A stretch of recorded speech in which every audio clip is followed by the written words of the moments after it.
বাংলাদেশের অন্যতম সুন্দর রাস্তাগুলোর মধ্যে হাতিরঝিলের রাস্তা একটা।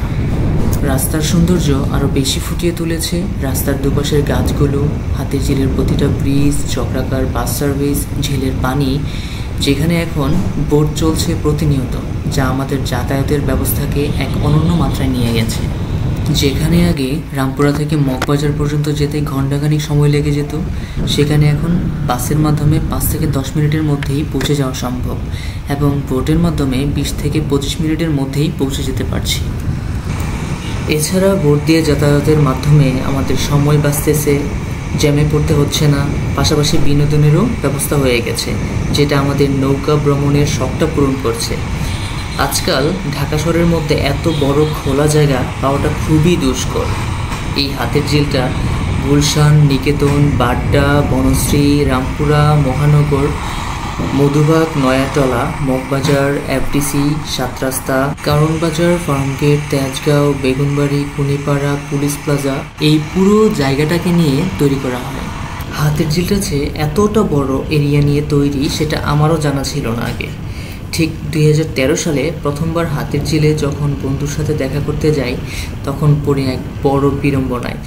আমি ছিলাম হাতিরঝিলে মগবাজার এরিয়াতে, আর আমার বন্ধু ছিল রামপুরা ব্রিজে। দুজনেই ফোনে বলছিলাম হাতিরঝিলে আছি, কিন্তু কেউ কাউকে খুঁজে পাচ্ছিলাম না, আর খুঁজে পাবোই বা কীভাবে? দুজন হাতিরঝিলের দুই মাথায় ছিলাম। যাই হোক, থাক সেসব পুরনো কথা। আপনি যদি কোনো সরকারি বন্ধ বা অকেশন অথবা সন্ধ্যার পর হাতিরঝিলে আসেন, তাহলে দেখতে পাবেন কত হাজার হাজার মানুষ একটু মুক্ত বাতাসের খোঁজে এখানে আসে একটু সময় কাটানোর জন্যে। আশেপাশে কোথাও এমন খোলা জায়গা না থাকার কারণে কর্মব্যস্ততার শেষে এখানেই চলে আসে একটু মন ভালো করার জন্যে।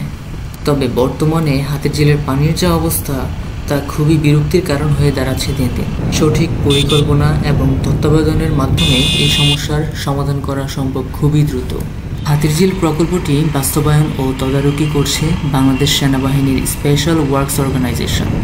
এই প্রকল্পের অন্যতম মূল লক্ষ্য হচ্ছে বৃষ্টির পানি সংরক্ষণ, জলাবদ্ধতা ও বন্যা প্রতিরোধ, ময়লা পানির নিষ্কাশন ব্যবস্থার উন্নয়ন, রাজধানীর যানজট নিরসন এবং শ্রীবৃদ্ধি করা। এই প্রকল্পের স্থপতি ছিলেন এহসান খান।